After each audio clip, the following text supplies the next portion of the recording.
प्रधानमंत्री ने लोकसभा में पूरी दुनिया के सामने मनरेगा का मजाक उड़ाया।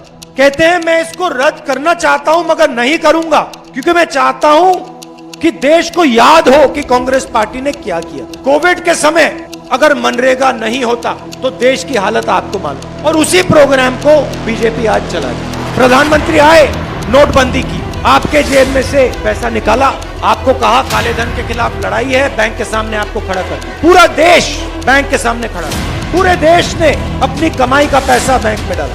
काले धन के खिलाफ कुछ नहीं हुआ, अरबपतियों को फायदा हुआ। वही लोग जो अमीरों के हिंदुस्तान में जीते हैं, हवाई जहाज में उड़ते हैं, उनको फायदा हुआ, मगर आम नागरिक को कुछ नहीं मिला। उसके बाद जीएसटी लागू की, एक बार फिर ऐसी जीएसटी बनाई कि जो कमजोर व्यक्ति है, चाहे वो किसान हो, मजदूर हो, छोटा दुकानदार हो, उसको नुकसान हो और अरबपतियों को फायदा मिले। तो जो भी इन्होंने किया है, चाहे वो गुजरात में, चाहे वो हिंदुस्तान में, इन्होंने दो हिंदुस्तान बनाने के लिए किया है।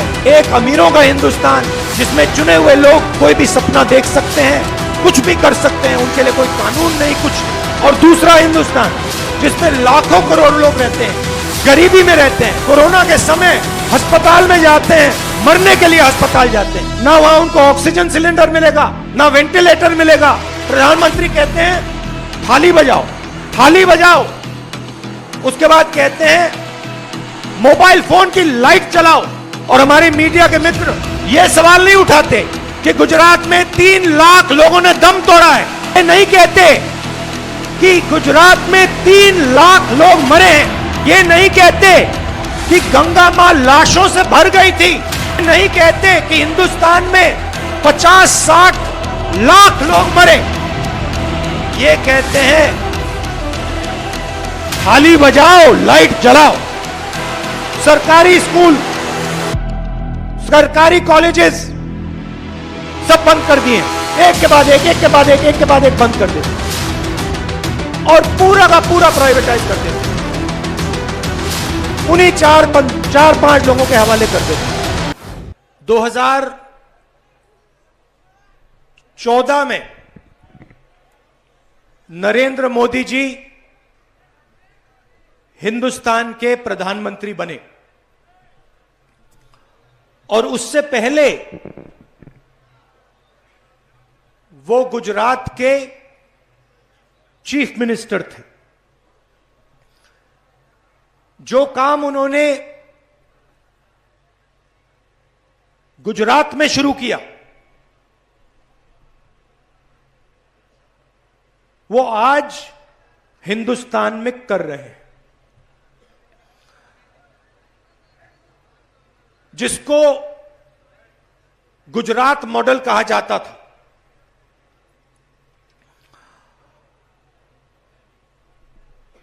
आज 2 हिंदुस्तान बन रहे हैं। एक अमीरों का हिंदुस्तान, उसमें चुने हुए लोग हैं, बड़े बड़े अरबपति, ब्यूरोक्रेट्स,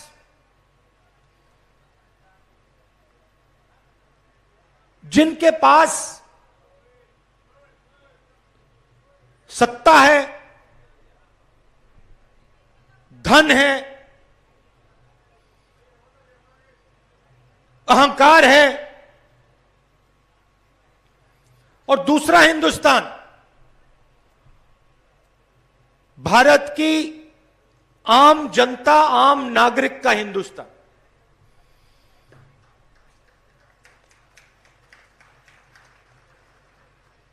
पहले ये गुजरात में टेस्ट किया गया और उसको हिंदुस्तान में अब लागू कर दिया है। कांग्रेस पार्टी 2 हिंदुस्तान नहीं चाहती है।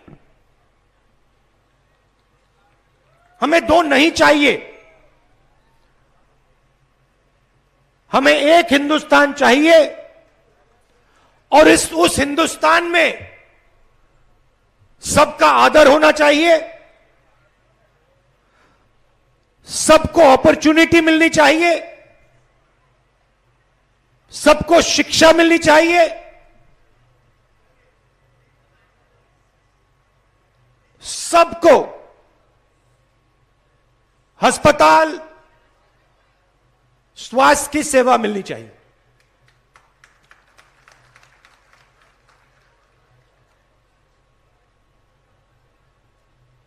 जो बीजेपी का मॉडल है, दो हिंदुस्तान का, दो गुजरात का मॉडल, उसमें जनता का जो धन है, क्योंकि ये जो धन है, जंगल है, जमीन है, जल है, ये किसी उद्योगपति का नहीं है, ये आपका है, आदिवासियों का है, गरीबों का है, कमजोर लोगों का है, हिंदुस्तान के हर नागरिक का है। मगर इसका फायदा आपको नहीं मिलता है। यूपीए की सरकार थी तो हमने पूरी कोशिश की, जो हिंदुस्तान का धन है, जल, जंगल, जमीन, हमने पूरी कोशिश की कि इसका फायदा हिंदुस्तान के आम नागरिक को, दलितों को, आदिवासियों को, युवाओं को, सबको मिले। और हमने बहुत बड़े कदम उठाए, पैसा कानून लाए, जिसके माध्यम से आपकी जमीन, जो आपका हक है, आपको वापस मिले। मनरेगा दिया, 100 दिन काम की गारंटी,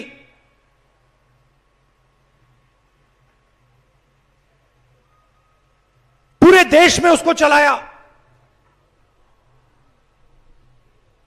और करोड़ों लोगों को मनरेगा से फायदा मिला। जमीन अधिग्रहण बिल लाए। पहले क्या होता था, बिना आपसे पूछे आपकी जमीन छीन ली जाती थी, कॉम्पनसेशन नहीं दिया जाता था, कभी कभी व्यक्ति को मालूम भी नहीं होता था कि उसकी जमीन छीन ली गई। अंग्रेजों के समय का कानून था, हमने उसको बदला। बिना पूछे आपसे जमीन नहीं ली जा सकती। अगर जमीन ली जाएगी, पूछकर ली जाएगी और फिर आपको कॉम्पनसेशन मिलेगा, मार्केट रेट से 4 गुना ज्यादा कॉम्पनसेशन मिलेगा। यह हमने करके दिखाया। बीजेपी आई, प्रधानमंत्री ने लोकसभा में पूरी दुनिया के सामने मनरेगा का मजाक उड़ाया। कहते हैं मैं इसको रद्द करना चाहता हूं मगर नहीं करूंगा, क्योंकि मैं चाहता हूं कि देश को याद हो कि कांग्रेस पार्टी ने क्या किया था।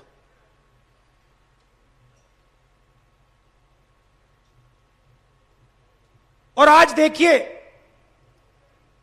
कोविड के समय अगर मनरेगा नहीं होता तो देश की हालत आपको मालूम। और उसी प्रोग्राम को बीजेपी आज चला रही है। प्रधानमंत्री आए, नोटबंदी की, आपके जेब में से पैसा निकाला, आपको कहा काले धन के खिलाफ लड़ाई है, बैंक के सामने आपको खड़ा कर दिया। पूरा देश बैंक के सामने खड़ा था। पूरे देश ने अपनी कमाई का पैसा बैंक में डाला। काले धन के खिलाफ कुछ नहीं हुआ।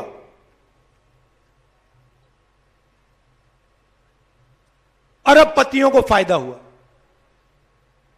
वही लोग जो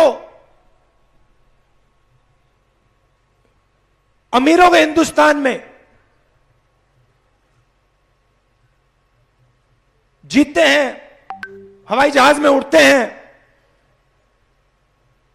उनको फायदा हुआ, मगर आम नागरिक को कुछ नहीं मिला। उसके बाद जीएसटी लागू की, एक बार फिर ऐसी जीएसटी बनाई कि जो कमजोर व्यक्ति है, चाहे वो किसान हो, मजदूर हो, छोटा दुकानदार हो, उसको नुकसान हो और अरबपतियों को फायदा मिले। तो जो भी इन्होंने किया है, चाहे वो गुजरात में, चाहे वो हिंदुस्तान में, इन्होंने दो हिंदुस्तान बनाने के लिए किया है। एक अमीरों का हिंदुस्तान, जिसमें चुने हुए लोग कोई भी सपना देख सकते हैं, कुछ भी कर सकते हैं, उनके लिए कोई कानून नहीं, कुछ नहीं। और दूसरा हिंदुस्तान,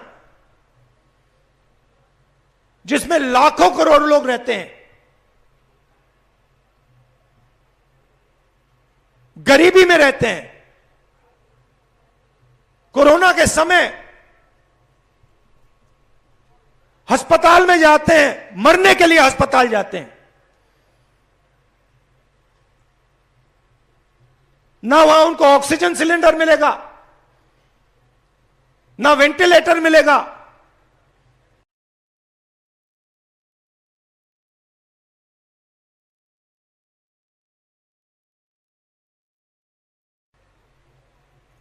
प्रधानमंत्री कहते हैं थाली बजाओ, थाली बजाओ।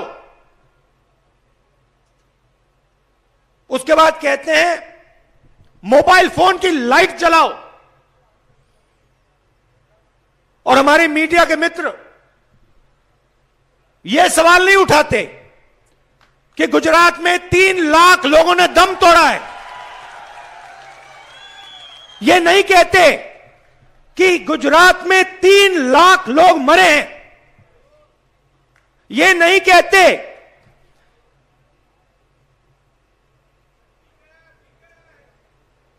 कहते कि गंगा मां लाशों से भर गई थी। ये नहीं कहते कि हिंदुस्तान में 50-60 लाख लोग मरे। ये कहते हैं थाली बजाओ, लाइट जलाओ।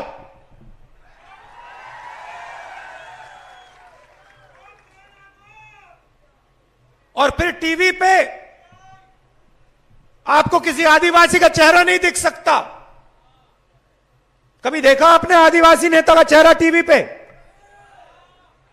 आपको गरीब व्यक्ति का चेहरा नहीं दिख सकता, किसान का चेहरा नहीं दिख सकता, छोटे दुकानदार का चेहरा नहीं दिख सकता। नरेंद्र मोदी का चेहरा दिखेगा।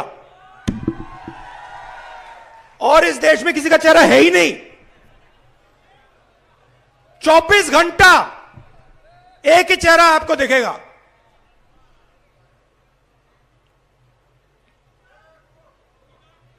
अब यहां क्या हो रहा है? गुजरात में आदिवासियों के साथ क्या हो रहा है? जो आपका धन है, जल, जमीन, जंगल,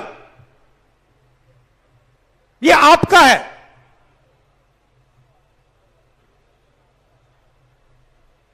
ये गुजरात की सरकार का नहीं है। ये आपके चीफ मिनिस्टर का नहीं है। ये गुजरात के चुने हुए बिजनेसमैन का नहीं है। ये आपका है। और इस जल, जमीन और जंगल का फायदा आपको नहीं मिल रहा है। और गुजरात का हर आदिवासी इस बात को गहराई से समझता है, क्योंकि उसको हर रोज इस बात का सामना करना पड़ता है। कोरोना आता है, आदिवासी भाई अस्पताल में जाता है, प्राइवेट अस्पताल में जाता है, उससे पैसा मांगते हैं, पैसा नहीं दे पाता है, वहां दम तोड़ देता है। कॉलेज, यूनिवर्सिटी, स्कूल में जाना नामुमकिन है। सरकारी स्कूल, सरकारी कॉलेजेस सब बंद कर दिए हैं, एक के बाद एक, एक के बाद एक, एक के बाद एक बंद कर देते हैं और पूरा का पूरा प्राइवेटाइज कर देते हैं, उन्हीं चार पांच लोगों के हवाले कर देते हैं। वही बात अस्पतालों में,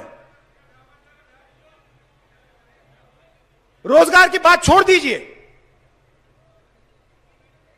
रघु शर्मा जी ने भाषण में बहुत अच्छी बात बोली, इंफ्रास्ट्रक्चर बनाने की बात होती है, बड़ी इमारतें बनती हैं, सड़कें बनती हैं, पुल बनते हैं, हर ईंट पर आदिवासियों का हाथ लगता है, हर ईंट पर आपका हाथ लगता है। आप उठाते हो, आप रखते हो, आप सीमेंट लगाते हो, आप पेंटिंग करते हो। मैं आपसे पूछता हूं, आपने गुजरात बनाया, गुजरात का इंफ्रास्ट्रक्चर बनाया, गुजरात की सड़कें बनाई, आपको क्या मिला? आपको कुछ नहीं मिला। ना शिक्षा मिली, ना स्वास्थ्य मिला, ना रोजगार मिला, कुछ नहीं मिला। इसीलिए हम ये आंदोलन कर रहे हैं। आपके दिल में जो आवाज है, जो गुजरात के हर आदिवासी के दिल में है, आपके दिल में, आपके अंदर बंद है। रोज ये आवाज आपके अंदर बंद रहती है। हम इस आवाज को इस आंदोलन के माध्यम से सड़क पर उतारना चाहते हैं, बाहर निकालना चाहते हैं। चैनल को सब्सक्राइब करें और घंटी जरूर दबाएं।